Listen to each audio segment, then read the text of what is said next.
The history of Nigeria can be traced to settlers trading across the Middle East and Africa as early as 1100 BC. Numerous ancient African civilizations settled in the region that is known today as Nigeria, such as the Kingdom of Nri, the Benin Empire, and the Oyo Empire. Islam reached Nigeria through the Borno Empire between and Hausa States around during the 11th century, while Christianity came to Nigeria in the 15th century through Augustinian and Capuchin monks from Portugal. The Songhai Empire also occupied part of the region. The history of Nigeria has been crucially affected by the transatlantic slave trade, which started in Nigeria in the late 15th century. The first slave trading post used by the British and Portuguese was Badagry, a coastal harbour. Local brokers provided them with slaves, escalating conflicts among the ethnic groups in the region and disrupting older trade patterns through the Trans-Saharan route.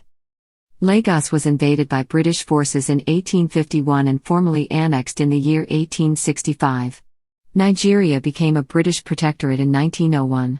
The period of colonization lasted until 1960, when an independence movement succeeded.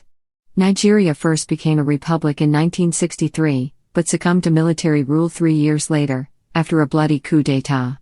A separatist movement later formed the Republic of Biafra in 1967, leading to the 3-year Nigerian Civil War.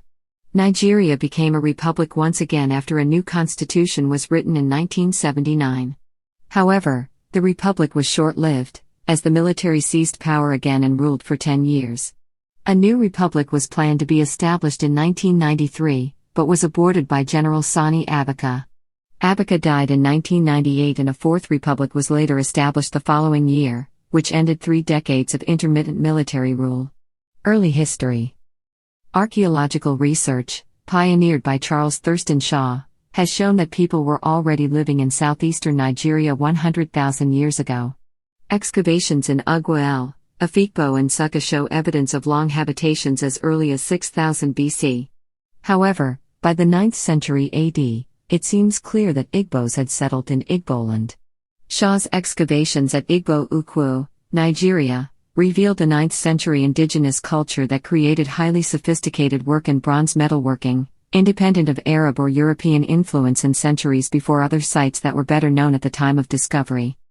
The earliest known example of a fossil human skeleton found anywhere in West Africa, which is 13,000 years old, was found at Iwo Aleru in Asaran, western Nigeria, and attests to the antiquity of habitation in the region. The Dufuna canoe was discovered in 1987 a few kilometers from the village of, not far from the Komedugu Ghana River, in Yobe State, Nigeria. Radiocarbon dating of a sample of charcoal found near the site dates the canoe at 8,500 to 8,000 years old, linking the site to Lake Mega Chad. It is the oldest boat discovered in Africa, and the second oldest known worldwide. The stone axe heads, imported in great quantities from the north and used in opening the forest for agricultural development, were venerated by the Yoruba descendants of Neolithic pioneers as thunderbolts hurled to earth by the gods. Nok culture and early Iron Age. The Nok culture thrived from approximately 1500 BC to about 200 AD on the Joseph Plateau in north and central Nigeria and produced life-size terracotta figures that include human heads, human figures, and animals.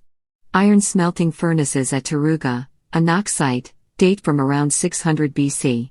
The Nok culture is thought to have begun smelting iron by 600 to 500 BC and possibly some centuries earlier. Kainji Dam excavations revealed iron working by the 2nd century BC. Evidence of iron smelting has also been excavated at sites in the Nsukka region of southeast Nigeria in what is now Igboland, dating to 2000 BC at the site of Wulje and to 750 BC and at the site of Opi.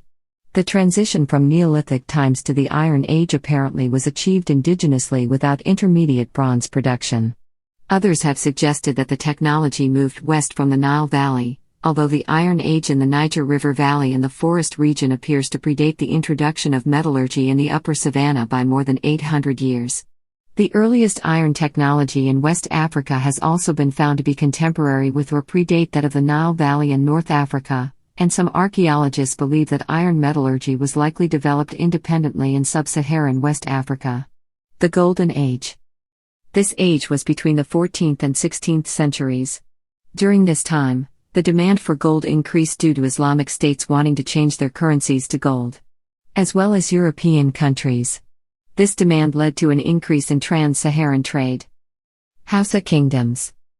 The Hausa Kingdoms were a collection of states started by the Hausa people, situated between the Niger River and Lake Chad.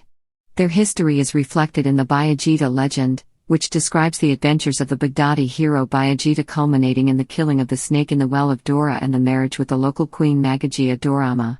While the hero had a child with the queen, Bao, and another child with the queen's maidservant, Karbagari. Sharki mythology. According to the Bayajida legend, the Hausa States were founded by the sons of Bayajida, a prince whose origin differs by tradition, but official canon records him as the person who married the last Kabura of Dora and heralded the end of the matriarchal monarchs that had erstwhile ruled the Hausa people. Contemporary historical scholarship views this legend as an allegory similar to many in that region of Africa that probably referenced a major event, such as a shift in ruling dynasties. Banza Bakwai. According to the Bayajida legend, the Banza Bakwai states were founded by the 7 sons of Karbagari, the unique son of Bayajida and the slave maid, Bagwaraya. They are called the Banza Bakwai, meaning bastard or bogus 7, on account of their incestuous slave status. Zamfara. Kebi. Yari. Gwari. Kwararafa. Noop. Ilorin. Hausa Bakwai. The Hausa Kingdoms began as 7 states founded according to the Bayajida legend by the 6 sons of Bao, the unique son of the hero, and the queen Magagia Dorama, in addition to the hero's son, Byram or Ibrahim, of an earlier marriage. The states included only kingdoms inhabited by Hausa speakers. Dora. Kano. Katsina. Zaria. Gaber. Rano. Byram. Since the beginning of Hausa history, the 7 states of Hausa land divided up production and labor activities in accordance with their location and natural resources. Kano and Rano were known as the chiefs of indigo. Cotton grew readily in the Great Plains of these states, and they became the primary producers of cloth, weaving and dyeing it before sending it off in caravans to the other states within Hausaland and to extensive regions beyond. Byram was the original seat of government, while Zaria supplied labor and was known as the chief of slaves. Katsina and Dora were the chiefs of the market, as their geographical location accorded them direct access to the caravans coming across the desert from the north. Gaber, located in the west, was the chief of war and was mainly responsible for protecting the empire from the invasive kingdoms of Ghana and Songhai. Islam arrived at Hausaland along the caravan routes. The famous Kano Chronicle records the conversion of Kano's ruling dynasty by clerics from Mali, demonstrating that the imperial influence of Mali extended far to the east. Acceptance of Islam was gradual and was often nominal in the countryside where folk religion continued to exert a strong influence. Nonetheless, Kano and Katsina, with their famous mosques and schools, came to participate fully in the cultural and intellectual life of the Islamic world. The Fulani began to enter the Hausa country in the 13th century, and by the 15th century, they were tending cattle, sheep, and goats in Borno as well. The Fulani came from the Senegal River Valley, where their ancestors had developed a method of livestock management based on transhumance. Gradually they moved eastward, first into the centers of the Mali and Songhai empires and eventually into Hausaland and Borno. Some folk converted to Islam as early as the 11th century and settled among the Hausa, from whom they became racially indistinguishable. There they constituted a devoutly religious, educated elite who made themselves indispensable to the Hausa kings as government advisors, Islamic judges, and teachers. Zenith. The Hausa kingdoms were first mentioned by Yaqubi in the 9th century, and they were by the 15th century vibrant trading centers competing with Benin Bornu and the Mali Empire. The primary exports were slaves, leather, gold, cloth, salt, kola nuts, and henna. At various moments in their history, the Hausa managed to establish central control over their states, but such unity has always proven short. In the 11th century, the conquests initiated by Gijamasu of Kano culminated in the birth of the first united Hausa nation under Queen Amina, the Sultana of Zazzau, but severe rivalries between the states led to periods of domination by major powers like the Songhai, Kanem and the Fulani. Fall. Despite relatively constant growth, the Hausa states were vulnerable to aggression and, although the vast majority of its inhabitants were Muslim by the 16th century, they were attacked by Fulani jihadists from 1804 to 1808. In 1808 the Hausa nation was finally conquered by Usman Dan Fodio and incorporated into the Hausa Fulani Sokoto Caliphate. Yoruba. Historically the Yoruba people have been the dominant group on the west bank of the Niger. Their nearest linguistic relatives are the Igala, who live on the opposite side of the Niger's divergence from the Benue, and from whom they are believed to have split about 2,000 years ago. The Yoruba were organized in mostly patrilineal groups that occupied village communities and subsisted on agriculture. From approximately the 8th century, adjacent village compounds called Ila coalesced into numerous territorial city-states in which clan loyalties became subordinate to dynastic chieftains. Urbanization was accompanied by high levels of artistic achievement, particularly in terracotta and ivory sculpture and in the sophisticated metal casting produced at Ife. The Yoruba pay tribute to a pantheon composed of a supreme deity, Olorun and the Orisha. The Olorun is now called God in the Yoruba language. There are 400 deities called Orisha who perform various tasks. According to the Yoruba, Oduduwa is regarded as the ancestor of the Yoruba kings. According to one of the various myths about him, he founded Ife and dispatched his sons and daughters to establish similar kingdoms in other parts of what is today known as Yorubaland. The Yorubaland now consists of different tribes from different states which are located in the southwestern part of the country, states like Lagos State, Oyo State, Ondo State, Osun State, Ekiti State, and Ogun State, among others. Igbo Kingdom. Nri Kingdom. The Kingdom of Nri is considered to be the foundation of Igbo culture and the oldest kingdom in Nigeria.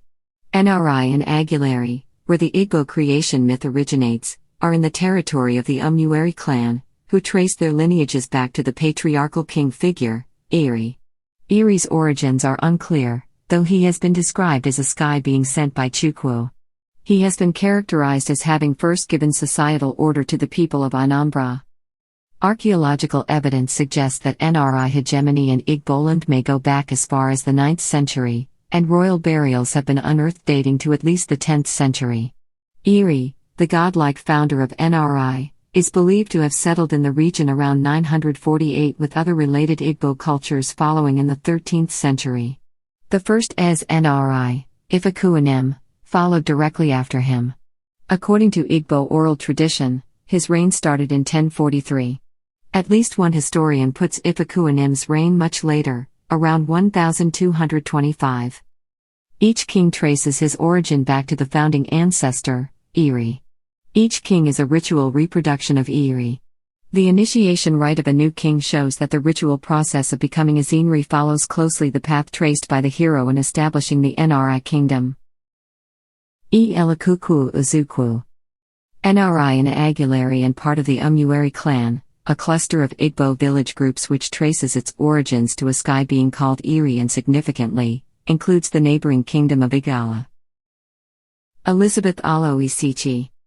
The Kingdom of Nri was a religio polity, a sort of theocratic state, that developed in the central heartland of the Igbo region. The Nri had a taboo symbolic code with 6 types. These included human, animal, object, temporal, behavioral, speech and place taboos. The rules regarding these taboos were used to educate and govern Nri subjects. This meant that, while certain Igbo may have lived under different formal administrations, all followers of the Igbo religion had to abide by the rules of the faith and obey its representative on earth, the Nri. Decline of Nri Kingdom. With the decline of Nri Kingdom in the 15th to 17th centuries, several states once under their influence became powerful economic oracular oligarchies and large commercial states that dominated Igboland. The neighboring Auca city-state rose in power as a result of their powerful Abala oracle and metalworking expertise. The Onitsha Kingdom, which was originally inhabited by Igbos from east of the Niger, was founded in the 16th century by migrants from Anayama. Later groups like the Igala traders from the hinterland settled in Onitsha in the 18th century. Western Igbo kingdoms like Abo dominated trade in the lower Niger area from the 17th century until European penetration. The Umanoha state in the Aweri area used the Igwe Ka Ala oracle at their advantage. However, the cross-river Igbo state like the Aro had the greatest influence in Igboland and adjacent areas after the decline of Nri. The Irokukwu kingdom emerged after the Aro-Ibibio wars from 1630 to 1720, and went on to form the Aro Confederacy, which economically dominated eastern Nigerian hinterland. The source of the Aro Confederacy's economic dominance was based on the judicial oracle of Avini Upabi and their military forces, which included powerful allies such as Oafia, Obam, Eza, and other related neighboring states. The Abariba and Aro are brothers whose migration is traced to the Igbo kingdom, east of Cross River. Their exact take of location was at Ikpa east of the Cross River. They crossed the river to Yorubcom west of the Cross River and founded two settlements, Ina Yuda and Ina Afia in present-day Arai. Aro and Abariba cooperated to become a powerful economic force. Igbo gods, like those of the Yoruba, were numerous, but their relationship to one another and human beings was essentially egalitarian, reflecting Igbo society as a whole. A number of oracles and local cults attracted devotees, while the central deity, the Earth Mother and fertility figure Allah, was venerated at shrines throughout Igboland.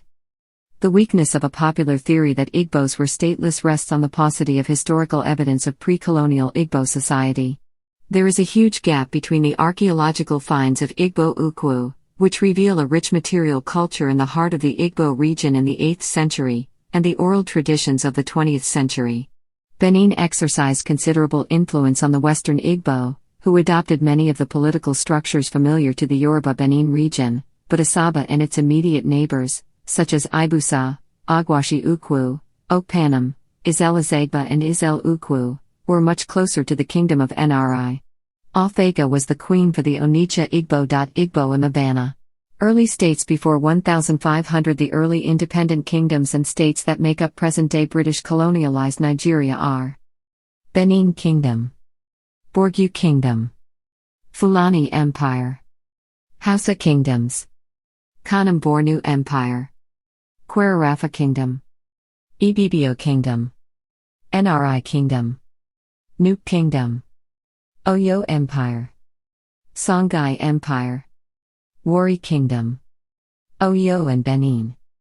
During the 15th century, Oyo and Benin surpassed Ife as political and economic powers, although Ife preserved its status as a religious center. Respect for the priestly functions of the Oni of Ife was a crucial factor in the evolution of Yoruba culture.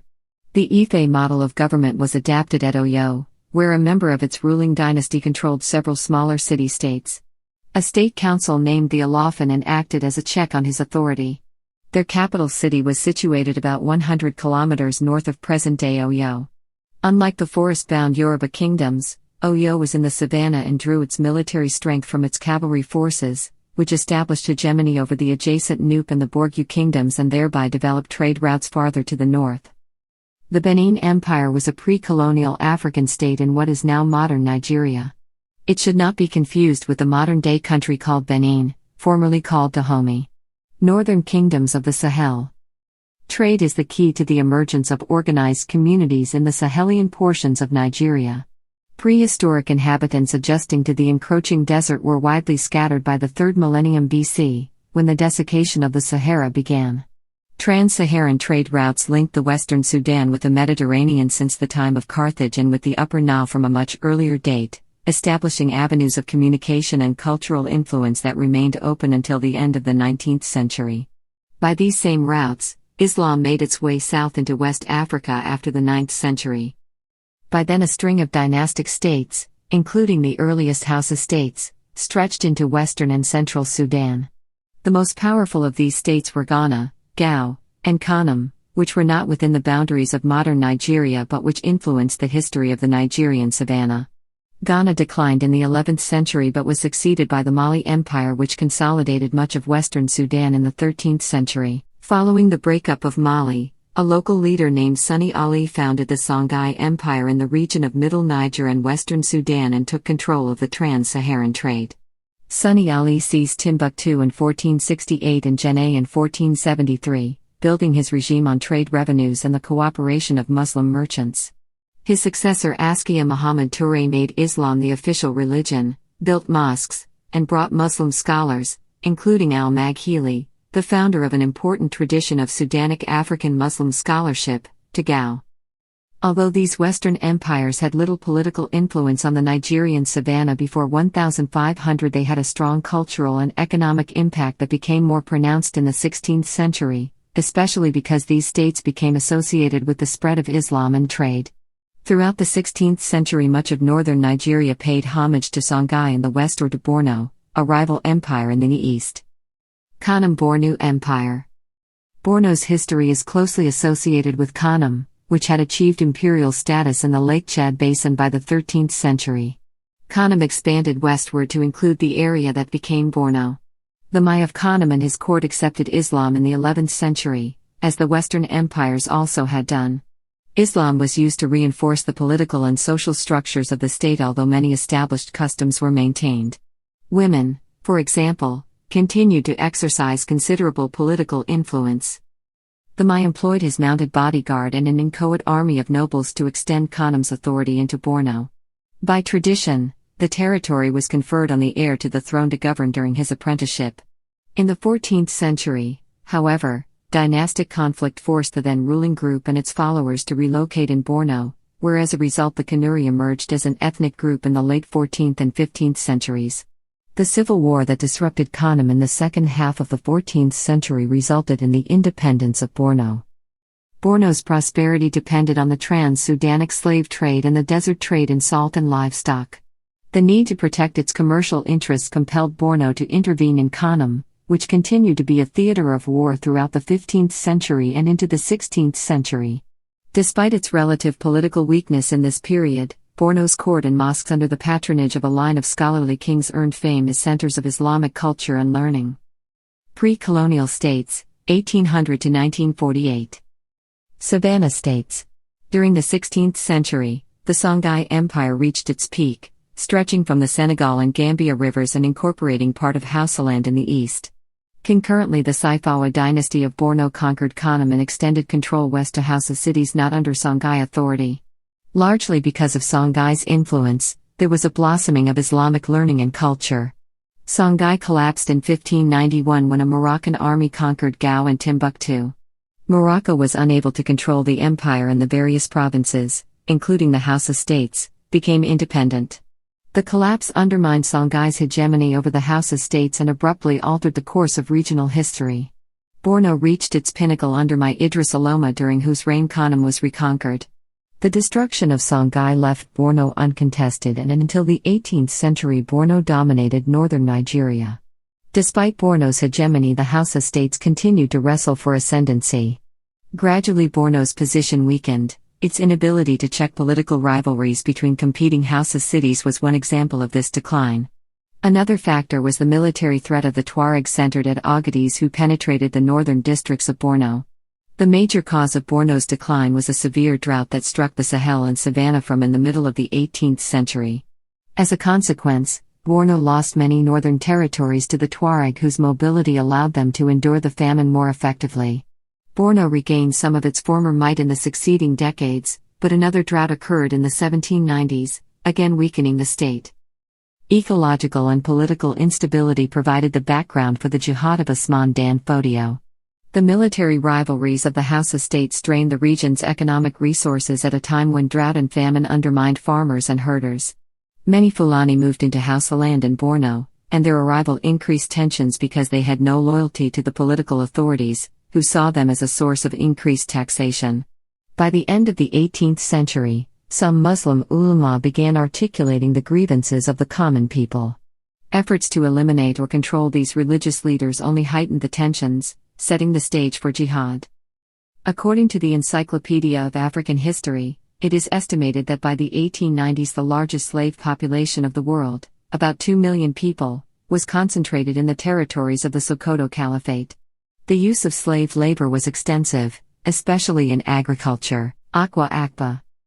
The modern city of Calabar was founded in 1786 by Efik families who had left Creek Town, farther up the Calabar River, settling on the east bank in a position where they were able to dominate traffic with European vessels that anchored in the river, and soon becoming the most powerful in the region, extending from now Calabar down to Bakassi in the east and Oran in the west. Akwa Akba became a center of the slave trade, where slaves were exchanged for European goods. Most slave ships that transported slaves from Calabar were English, and around 85% of these ships being from Bristol and Liverpool merchants. The main ethnic group taken out of Calabar as slaves were the Igbo, although they were not the main ethnicity in the area. With the suppression of the slave trade, palm oil and palm kernels became the main exports. The chiefs of Akwa placed themselves under British protection in 1884. From 1884 until 1906, Old Calabar was the headquarters of the Niger Coast Protectorate, after which Lagos became the main center. Now called Calabar, the city remained an important port, shipping ivory, timber, beeswax, and palm produce until 1916, when the railway terminus was opened at Port Harcourt, 145 kilometers to the west. A British sphere of influence. Following the Napoleonic Wars, the British expanded trade with the Nigerian interior. In 1885, British claims to a West African sphere of influence received international recognition, and in the following year, the Royal Niger Company was chartered under the leadership of Sir George Topman Goldie.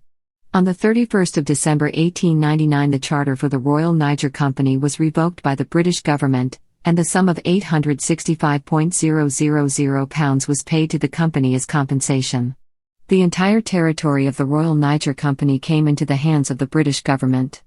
On January 1, 1900, the British Empire created the Southern Nigeria Protectorate and the Northern Nigeria Protectorate. In 1914, the area was formally united as the Colony and Protectorate of Nigeria. Administratively, Nigeria remained divided into the northern and southern provinces and Lagos Colony. Western education and the development of a modern economy proceeded more rapidly in the south than in the north, with consequences felt in Nigeria's political life ever since. Following World War II, in response to the growth of Nigerian nationalism and demands for independence, successive constitutions legislated by the British government moved Nigeria toward self-government on a representative and increasingly federal basis. On October 1, 1954, the colony became the Autonomous Federation of Nigeria. By the middle of the 20th century, the Great Wave for Independence was sweeping across Africa. On October 27, 1958, Britain agreed that Nigeria would become an independent state on October 1, 1960. Independence. The Federation of Nigeria was granted full independence on October 1, 1960 under a constitution that provided for a parliamentary government and a substantial measure of self-government for the country's three regions. From 1959 to 1960, Yaya Wachuku was the first Nigerian Speaker of the Nigerian Parliament, also called the House of Representatives. Yaya Wachuku replaced Sir Frederick Metcalfe of Britain. Notably, as first Speaker of the House, Yaya Wachuku received Nigeria's Instrument of Independence, also known as Freedom Charter, on October 1, 1960, from Princess Alexandra of Kent, the Queen's representative at the Nigerian independence ceremonies. Queen Elizabeth II was monarch of Nigeria and head of state, and Nigeria was a member of the British Commonwealth of Nations. The federal government was given exclusive powers in defense, foreign relations, and commercial and fiscal policy. The monarch of Nigeria was still head of state, but legislative power was vested in a bicameral parliament, executive power in a prime minister and cabinet, and judicial authority in a federal Supreme Court. Political parties, however, tended to reflect the makeup of the three main ethnic groups. The Nigerian People's Congress represented conservative, Muslim, largely Hausa and Fulani interests that dominated the northern region. The northern region of the country, consisting of 3/4 of the land area and more than half the population of Nigeria. Thus the North dominated the federation government from the beginning of independence. In the 1959 elections held in preparation for independence, the NPC captured 134 seats in the 312-seat parliament. Capturing 89 seats in the federal parliament was the second largest party in the newly independent country, the National Council of Nigerian Citizens. The NCNC represented the interests of the Igbo and Christian-dominated people of the eastern region of Nigeria. And the Action Group was a left-leaning party that represented the interests of the Yoruba people in the west. In the 1959 elections, the AG obtained 73 seats. The first post-independence national government was formed by a conservative alliance of the NCNC and the NPC. Upon independence, it was widely expected that Ahmadu Bello the Sardana of Sokoto, the undisputed strong man in Nigeria who controlled the north, would become prime minister of the new federation government. However, Bello chose to remain as premier of the north and as party boss of the NPC, selected Sir Abubakar Tafawa Balewa, a Hausa, to become Nigeria's first prime minister. The Yoruba-dominated AG became the opposition under its charismatic leader Chief Obafemi Awolowo. However, in 1962, a faction arose within the AG under the leadership of Ladoke Akintola, who had been selected as Premier of the West. The Akintola faction argued that the Yoruba peoples were losing their preeminent position in business in Nigeria to people of the Igbo tribe because the Igbo-dominated NCNC was part of the governing coalition and the AG was not. The federal government Prime Minister, Balewa, agreed with the Akintola faction and sought to have the AG join the government. The party leadership under Awolowo disagreed and replaced Akintola as Premier of the West with one of their own supporters. However, when the Western Region Parliament met to approve this change, Akintola supporters in the parliament started a riot in the chambers of the parliament. Fighting between the members broke out. Chairs were thrown and one member grabbed the parliamentary mace and wielded it like a weapon to attack the speaker and other members. Eventually, the police with tear gas were required to quell the riot. In subsequent attempts to reconvene the Western Parliament, similar disturbances broke out. Unrest continued in the West and contributed to the Western region's reputation for violence, anarchy and rigged elections. Federal government Prime Minister Balewa declared martial law in the Western region and arrested Awolowo and other members of his faction, charged them with treason. Akintola was appointed to head a coalition government in the Western region. Thus, the AG was reduced to an opposition role in their own stronghold. First Republic. In October 1963, Nigeria proclaimed itself the Federal Republic of Nigeria, and former Governor-General Nnamdi Azikiwe became the country's first president. From the outset, Nigeria's ethnic and religious tensions were magnified by the disparities in economic and educational development between the South and the North. The AG was maneuvered out of control of the Western region by the federal government, and a new pro-government Yoruba party, the Nigerian National Democratic Party, took over. Shortly afterwards, the AG opposition leader, Chief Obafemi Awolowo, was imprisoned to be without foundation. The 1965 national election produced a major realignment of politics and a disputed result that set the country on the path to civil war. The dominant northern NPC went into a conservative alliance with the new Yoruba NNDP, leaving the Igbo NCNC to coalesce with the remnants of the AG in a progressive alliance. In the vote, widespread electoral fraud was alleged and riots erupted in the Yoruba West, where heartlands of the AG discovered they had apparently elected pro-government NNDP representatives. First period of military rule. On January 15, 1966, a group of army officers, mostly southeastern Igbos, overthrew the NPC-NNDP government and assassinated the Prime Minister and the premiers of the northern and western regions. However, the bloody nature of the young major's coup caused another coup to be carried out by General Johnson Ogiyi Ironside. The young majors went into hiding. Major Emmanuel Ifejana fled to Kwame Nkrumah's Ghana, where he was welcomed as a hero. Some of the young majors were arrested and detained by the Ironside government. Among the Igbo people of the eastern region, these detainees were heroes. In the northern region, however, the Hausa and Fulani people demanded that the detainees be placed on trial for murder. The federal military government that assumed power under General Johnson Ogiyi Ironside was unable to quiet ethnic tensions on the issue or other issues. Additionally, the Ironside government was unable to produce a constitution acceptable to all sections of the country. Most fateful for the Ironside government was the decision to issue Decree No. 34, which sought to unify the nation. Decree No. 34 sought to do away with the whole federal structure under which the Nigerian government had been organized since independence. Rioting broke out in the north. The Ironside government's efforts to abolish the federal structure and the renaming the country the Republic of Nigeria on May 24, 1966 raised tensions and led to another coup by largely northern officers in July 1966, which established the leadership of Major General Yakubu Gowon. The name Federal Republic of Nigeria was restored on August 31, 1966. However, the subsequent massacre of thousands of Igbo in the north prompted hundreds of thousands of them to return to the southeast, where increasingly strong Igbo secessionist sentiment emerged.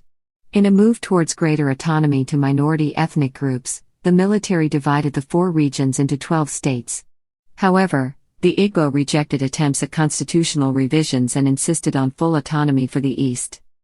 The Central Intelligence Agency commented in October 1966 in a CIA intelligence memorandum that Africa's most populous country is in the throes of a highly complex internal crisis rooted in its artificial origin as a British dependency containing over 250 diverse and often antagonistic tribal groups.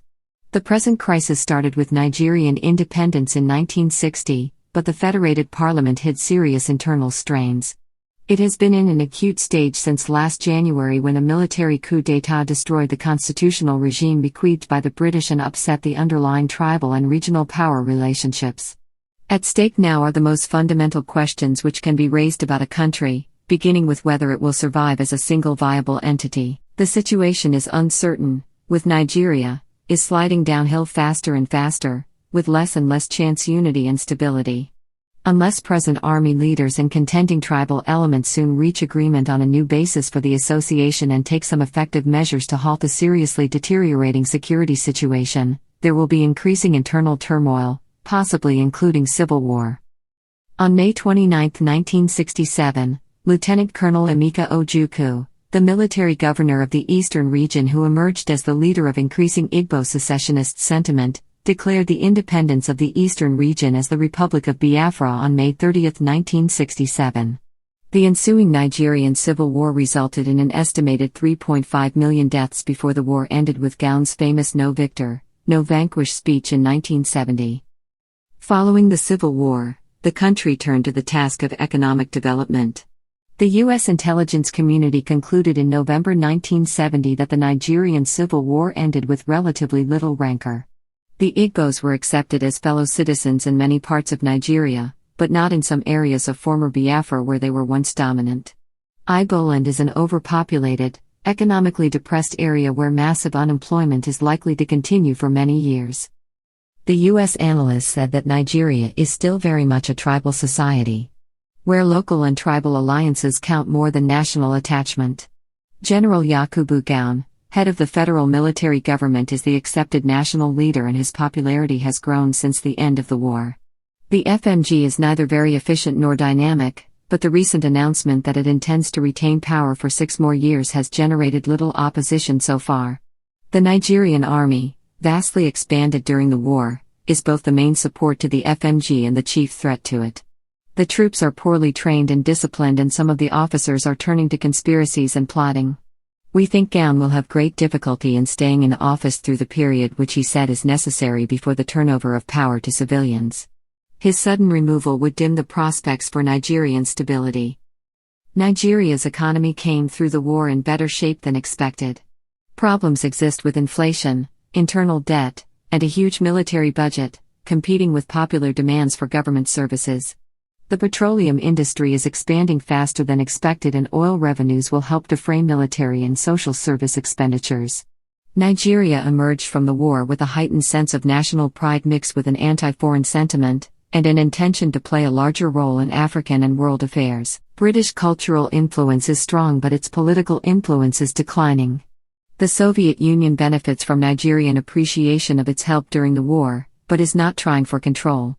Nigerian relations with the U.S., cooled during the war, are improving, but France may be seen as the future patron. Nigeria is likely to take a more active role in funding liberation movements in southern Africa.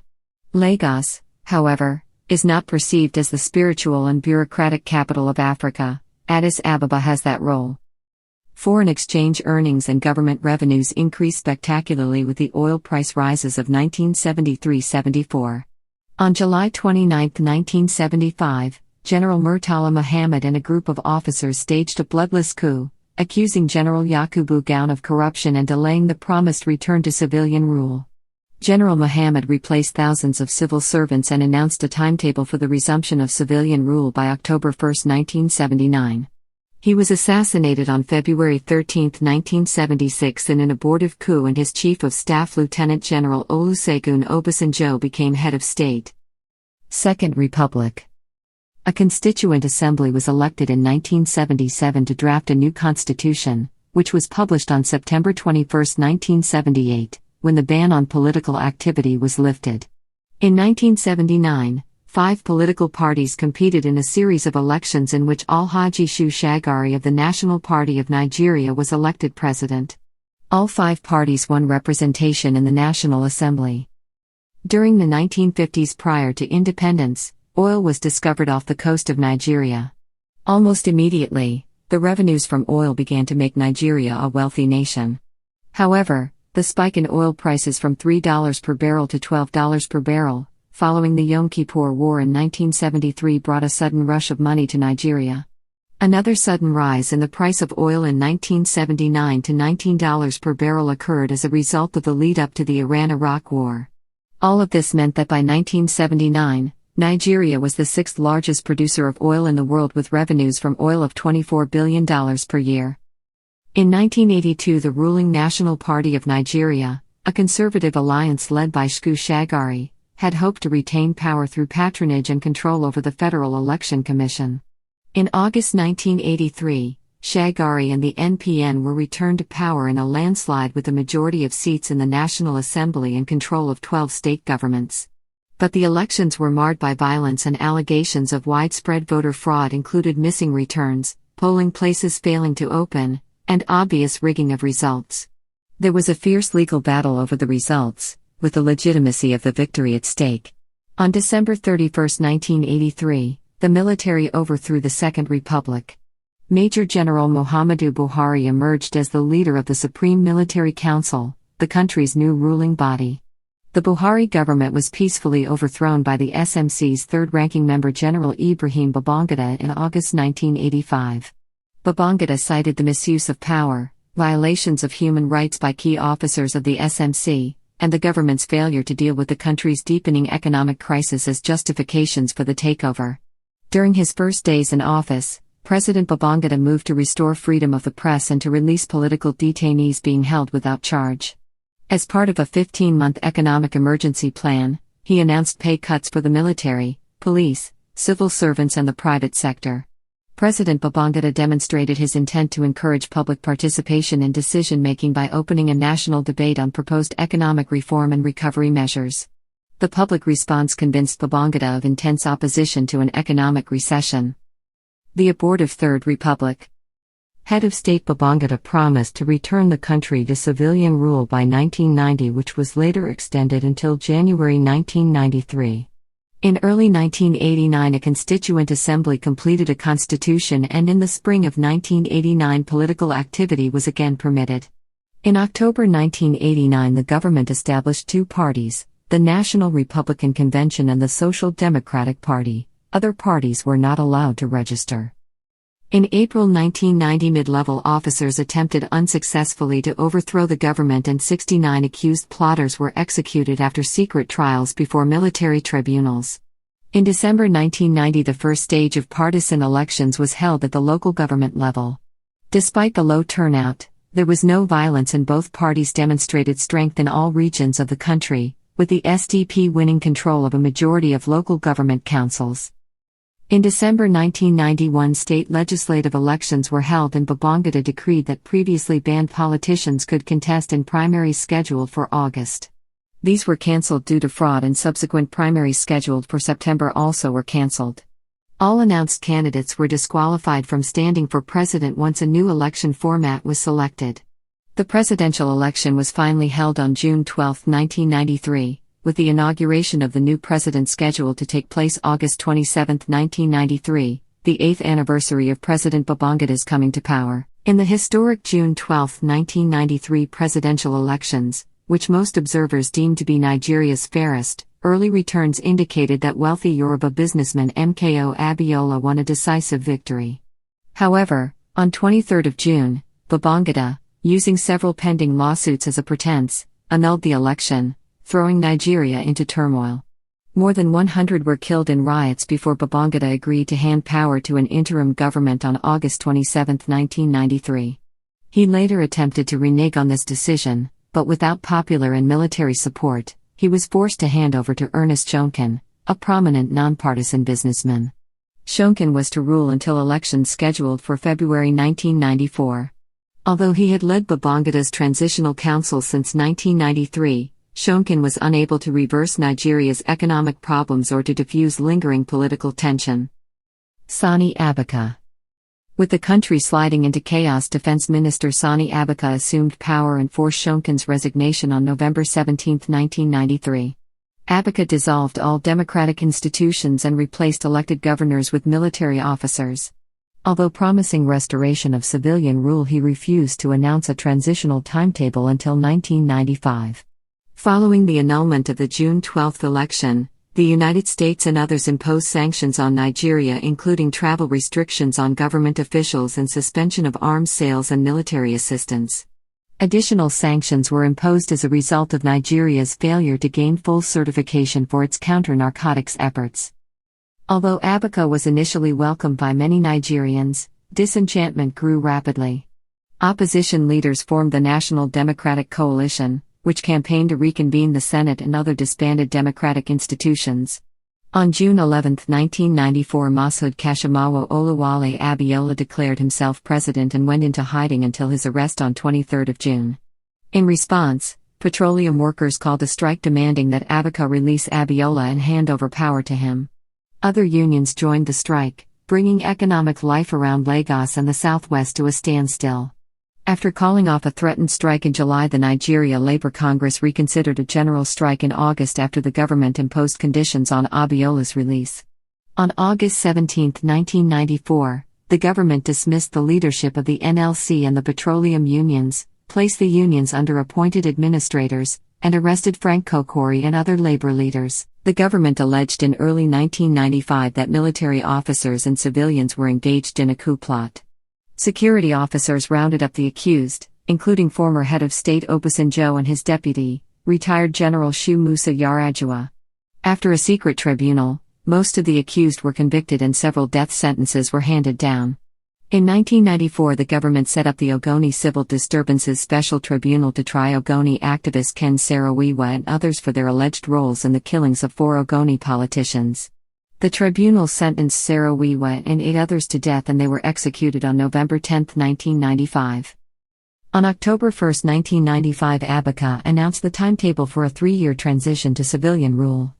Only 5 political parties were approved by the regime, and voter turnout for local elections in December 1997 was under 10%.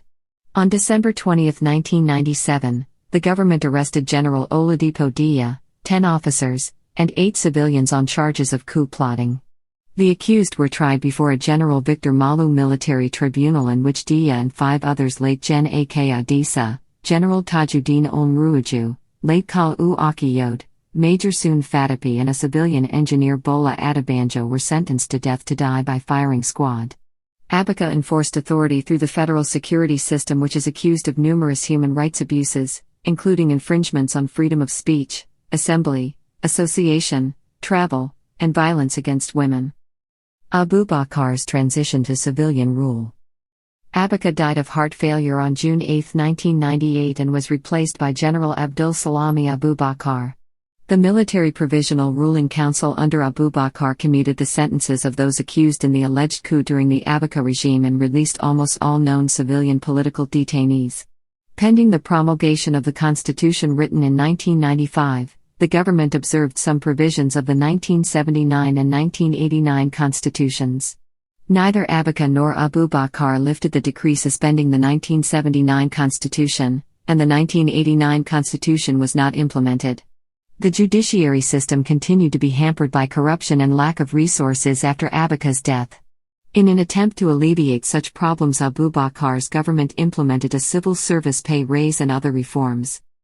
In August 1998, Abubakar appointed the Independent National Electoral Commission to conduct elections for local government councils, state legislatures and governors, the National Assembly, and President. The NEC successfully held elections on December 5, 1998, January 9, 1999, 20th of February, and February 27, 1999, respectively. For local elections, 9 parties were granted provisional registration, with 3 fulfilling the requirements to contest the following elections. These parties were the People's Democratic Party, the All People's Party, and the predominantly Yoruba Alliance for Democracy. The former military head of state Olusegun Obasanjo, freed from prison by Abubakar, ran as a civilian candidate and won the presidential election. The PRC promulgated a new constitution based largely on the suspended 1979 constitution, before the May 29, 1999 inauguration of the new civilian president. The constitution includes provisions for a bicameral legislature, the National Assembly consisting of a 360-member House of Representatives and a 109-member Senate. Fourth Republic. The emergence of democracy in Nigeria on May 1999 ended 16 years of consecutive military rule. Olusegun Obasanjo inherited a country suffering economic stagnation and the deterioration of most democratic institutions. Obasanjo, a former general, was admired for his stand against the Abacha dictatorship, his record of returning the federal government to civilian rule in 1979, and his claim to represent all Nigerians regardless of religion. The new president took over a country that faced many problems, including a dysfunctional bureaucracy, collapsed infrastructure, and a military that wanted a reward for returning quietly to the barracks. The president moved quickly and retired hundreds of military officers holding political positions, established a blue ribbon panel to investigate human rights violations, released scores of persons held without charge, and rescinded numerous questionable licenses and contracts left by the previous regimes. The government also moved to recover millions of dollars in funds secreted to overseas accounts. Most civil society leaders and Nigerians witnessed marked improvements in human rights and freedom of the press under Obasanjo. As Nigeria works out representational democracy, conflicts persist between the executive and legislative branches over appropriations and other proposed legislation. A sign of federalism has been the growing visibility of state governors and the inherent friction between Abuja and the state capitals over resource allocation. Communal violence has plagued the Obasanjo government since its inception. In May 1999, violence erupted in Kaduna State over the succession of an emir, resulting in more than 100 deaths. In November 1999, the army destroyed the town of Odi, Bayelsa State, and killed scores of civilians in retaliation for the murder of 12 policemen by a local gang. In Kaduna in February to May 2000, over 1,000 people died in rioting over the introduction of criminal Sharia in the state. Hundreds of ethnic Hausa were killed in reprisal attacks in southeastern Nigeria. In September 2001, over 2,000 people were killed in interreligious rioting in Jos. In October 2001, hundreds were killed and thousands displaced in communal violence that spread across the states of Benue, Taraba, and Nasarawa. On October 1, 2001, Obasanjo announced the formation of a National Security Commission to address the issue of communal violence. Obasanjo was re-elected in 2003. The new president faces the daunting task of rebuilding a petroleum-based economy, whose revenues have been squandered through corruption and mismanagement. Additionally, the Obasanjo administration must diffuse long-standing ethnic and religious tensions if it hopes to build a foundation for economic growth and political stability. Currently, there is conflict in the Niger Delta over the environmental destruction caused by oil drilling and the ongoing poverty in the oil-rich region. A further major problem created by the oil industry is the drilling of pipelines by the local population in an attempt to drain off the petroleum for personal use or as a source of income. This often leads to major explosions and high death tolls. Particularly notable disasters in this area have been 1. October 1998, Jesse, 1,100 deaths, 2. July 2000, Jesse, 250 deaths, 3. September 2004, near Lagos, 60 deaths, 4. May 2006, Ilato, approximately 150 to 200 deaths. 2 militants of an unknown faction shot and killed Ustaz Jafar Adam, a northern Muslim religious leader and Kano state official, along with one of his disciples in a mosque in Kano during dawn prayers on April 13, 2007. Obasanjo had recently stated on national radio that he would deal firmly with election fraud and violence advocated by highly placed individuals. His comments were interpreted by some analysts as a warning to his vice president and 2007 presidential candidate Atiku Abubakar. In the 2007 general election, Umaru Yar'Adua and Goodluck Jonathan, both of the People's Democratic Party, were elected president and vice president, respectively. The election was marred by electoral fraud, and denounced by other candidates and international observers. Yar'Adua's sickness and Jonathan's successions. Yar'Adua's presidency was fraught with uncertainty as media reports said he suffered from kidney and heart disease. In November 2009, he fell ill and was flown out of the country to Saudi Arabia for medical attention. He remained incommunicado for 50 days, by which time rumors were rife that he had died. This continued until the BBC aired an interview that was allegedly done via telephone from the president's sickbed in Saudi Arabia. As of January 2010, he was still abroad. In February 2010, Goodluck Jonathan began serving as acting president in the absence of Yar'Adua. In May 2010, the Nigerian government learned of Yar'Adua's death after a long battle with existing health problems and an undisclosed illness. This lack of communication left the new acting president Jonathan with no knowledge of his predecessor's plans. Yar'Adua's Hausa Fulani background gave him a political base in the northern regions of Nigeria, while Goodluck does not have the same ethnic and religious affiliations. This lack of primary ethnic support makes Jonathan a target for militaristic overthrow or regional uprisings in the area. With the increase of resource spending and oil exportation, Nigerian GDP and HDI have risen phenomenally since the economically stagnant rule of Sani Abacha, but the primary population still survives on less than $2 per day. Goodluck Jonathan called for new elections and stood for re-election in April 2011, which he won. However, his re-election bid in 2015 was truncated with the emergence of former military ruler General Muhammadu Buhari, mainly on his inability to quell the rising insecurity in the country. General Muhammadu Buhari was declared the winner of the 2015 presidential elections. General Muhammadu Buhari took over the helm of affairs in May 2015 after a peaceful transfer of power from the Jonathan-led administration. Democracy Day. Nigeria's Democracy Day was originally celebrated on May 29, every year since General Olusegun Obasanjo emerged president in 1999. However, on June 12, 2018, General Muhammadu Buhari, as president, announced a shift in this date from May 29 to June 12, as from the year 2019. This was to commemorate the June 12 election of 1993, and the events that surrounded it. Historiography. The Ibadan school dominated the academic study of Nigerian history until the 1970s. It arose at the University of Ibadan in the 1950s and remained dominant until the 1970s. The University of Ibadan was the first university to open in Nigeria, and its scholars set up the history departments at most of Nigeria's other universities, spreading the Ibadan historiography. Its scholars also wrote the textbooks that were used at all levels of the Nigerian education system for many years. The school's output appears in the Ibadan History series. The leading scholars of the Ibadan school include Saburi Biobaku, Kenneth Dyke, J. F. Ajayi, Adile Afikpo, E. Ayandel, Oikamantekhi Natamwano. Foreign scholars often associated with the school include Michael Crowder, Abdullahi Amit, J. B. Webster, R. J. Gavin, Robert Smith, and John D. Omer Cooper.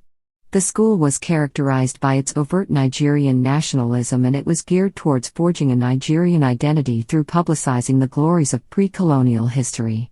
The school was quite traditional in its subject matter, being largely confined to the political history that colleagues in Europe and North America were then rejecting. It was very modern, however, in the sources used. Much use was made of oral history, and throughout the school took a strongly interdisciplinary approach to gather information. This was especially true after the founding of the Institute for African Studies that brought together experts from many disciplines. The Ibadan school began to decline in importance in the 1970s. The Nigerian Civil War led some to question whether Nigeria was, in fact, a unified nation with a national history. At the same time, rival schools developed. At Ahmadu Bello University in Zaria, Nigeria, the Islamic Legitimist school arose that rejected Western models in favor of the scholarly tradition of the Sokoto Caliphate in the Islamic world. From other parts of Africa, the neo-Marxist school arrived and gained a number of supporters. Social, economic, and cultural history also began to grow in prominence. In the 1980s, Nigerian scholarship, in general, began to decline, and the Ibadan school was hugely affected. The military rulers looked upon the universities with deep suspicion, and they were poorly funded. Many top minds were co-opted with plum jobs in the administration and left academia. Others left the country entirely for jobs at universities in the West. The economic collapse of the 1980s also greatly hurt the scholarly community, especially the sharp devaluation of the Nigerian currency. This made inviting foreign scholars, subscribing to journals, and attending conferences vastly more expensive. Many of the domestic journals, including the Journal of the Historical Society of Nigeria, faltered and were only published rarely, if at all.